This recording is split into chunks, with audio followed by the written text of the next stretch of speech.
She became a cultural phenomenon 20 years ago in Flashdance. Now she's in the Showtime hit lesbian drama, The L Word. Please welcome Jennifer Beals.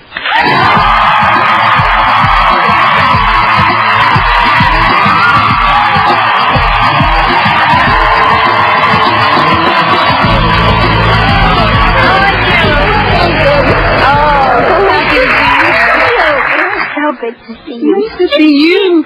Oh, this is so cozy. Isn't it cozy? Yes. Nice.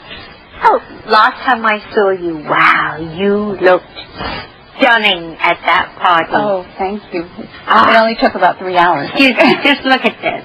You look absolutely gorgeous.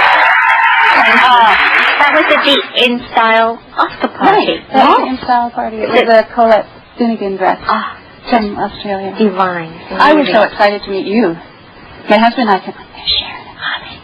It was really exciting. I was really happy to meet you. No, it was so good to meet you, and then I came back here and told everyone on the show. Oh, did you? Yes. Well, since Flashdance, you have been such a fashion icon. And in the new show, L Word, you look amazing. That's very sweet of you to say. I don't feel like a fashion icon at all. I mean, first of all, the sweatshirt in Flashdance was a total accident. I had a sweatshirt and I put it in the dryer for too long and I couldn't get my head through the hole, so I cut out the hole. And most of the time I'm in True Religion jeans and concert T-shirts, you know, Aerosmith T-shirts or Bruce Springsteen T-shirts and cowboy boots. That's really most of the time what I wear. And then I get dressed up and I leave the house. You look stunning. Thank you. Who would have thought that sweatshirt in Flashdance would have made such an impact that it did? I know, who would have thought a laundry mistake would make it was just, I mean, then everyone was out cutting their top, but I have something for you because I know you like Aerosmith. Oh my God! So this goes for your collection because you like T-shirts. Thank you so much. Thank you. Because I heard that you love the way they dress. I do. Well, I think my true fashion icons are Aerosmith and probably Babe Haley. Those would probably would have to be, you know, my favorites. It is very rock and roll. Yes, very rock and roll. Very rock. Joe Perry with those canes alone is just too fantastic. I know, stunning. It's really great. It makes me want to have a cane. When I get older and I have to have a cane, I'm going to have the most rocking. It looks very regal. This is fantastic. Thank you so much. My pleasure. Now, the L Word. What made you want to be a part of the cast? Well, when you weren't off put by the subject? No, not at all. I mean, to me, what was so interesting was this character, that Porter, who is really this sort of type A personality, very, very driven, very ambitious, and she seems like she has everything together, but yet she's so much more diffident and kind of shy in a way. And what was interesting is to see this character trying to balance her work life and her family life, and it's a big struggle. Was it difficult to go and be passionate with another woman, the kissing and the touching?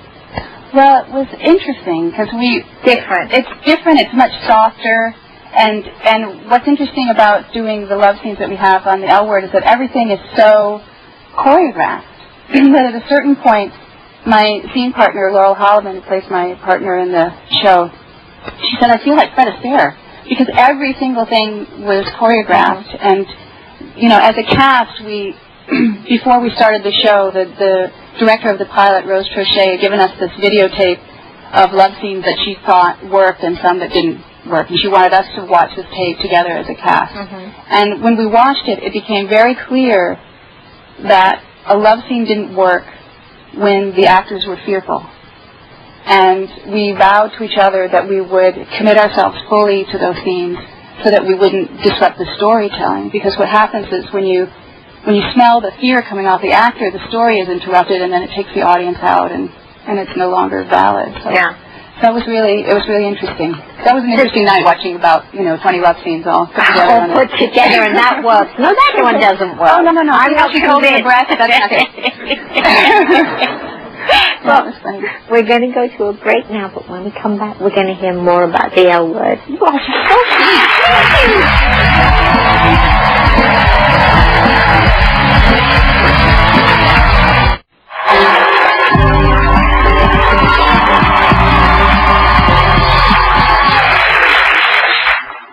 I've been seeing that you've had some amazing guests on the L word. Yes, we've been very lucky. Snoop Dogg. Yes, Snoop was on the show. And how was he to work with? Very charming, very, very charming man. And he doesn't have a huge, entourage. He had one very large bodyguard who was very sweet, but he was afraid of my dog. It was the funniest thing. I have a very sweet chocolate lab terrier cross, and I would come up just to go over and say hello. I don't know, maybe it was the dog smelled the food, and he got a little afraid of the dog. But Snoop was very, very sweet. Very, very sweet. Very easy to work with. Did he come with his... Last time I saw him, I think he was dressed as a pixie. He was all in green, and he had like this big rhinestone chalice, and he had a cane too. Oh, did he? Yes. No, he wasn't all dressed up. I mean, he got dressed up for the character, but he wasn't all dressed up. But his trailer was opposite mine, and sometimes when the guys would walk past my trailer, they had these really deep voices, and the dogs would hear these deep voices, and they start barking like crazy. That's probably why this bodyguard was a little afraid. But the dog wouldn't do anything. Promise. A little lap dog, and he's like... So who would you like on the show to guest star? Oh, my gosh. I have a very long list. Come on. I'd like the entire cast of Buffy the Vampire Slayer, because I'm obsessed with the show.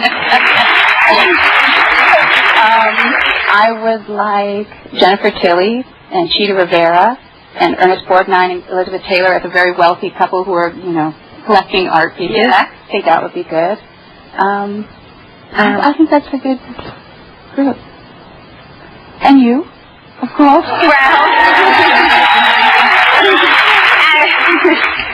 When I was at the GLAAD Awards about a week ago, they were auctioning off things, and I bought a walk-on. Oh, fantastic! I did, with my friend Rob Eric. He and I are going to be coming on for a walk-on together. God. I know. You know who you're supposed to play? No. Can you dictate it? Can't you say, like, you're my friend or something? I think you should. I think you should have it in your contract. I think you should call your lawyer. Say I have to be Dennis's friend, otherwise I am not coming. I should definitely throw a tantrum. And organize so that you can have your dogs in the trailer. Yeah, I will. I'll bring them. I'll bring them up. Definitely. So I'm so excited about that. Yes. I'm excited about it, too. You start back in June? Yes, we start back in June. Yeah. Very we can do that 6 months or so. When I was at the GLAAD Awards, I mean, by the gay community, they have just embraced this show. Yes, we've been very, very fortunate. It's really lovely.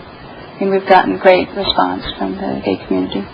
Isn't this the first show that is based around lesbians? Yes, I think so. Yeah, on TV. It's amazing that it's taken this long. I know, it's interesting. It's so funny. When I was reading the script, that didn't occur to me at all.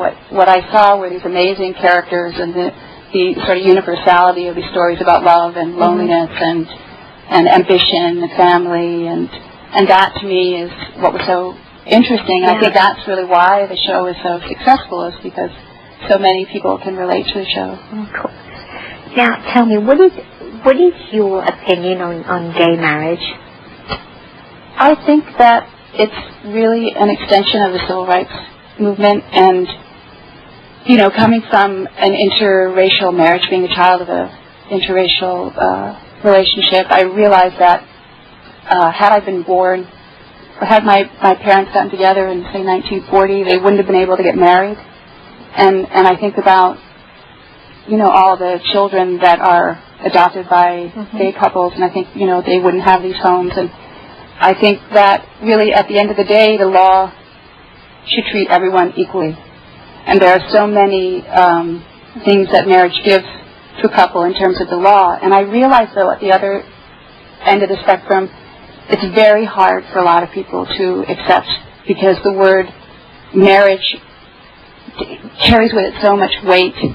But I think at the end of the day, you need to be free to love who you want to love, and you need to have the law sanction your love. And there's no greater sanctity than love, and I think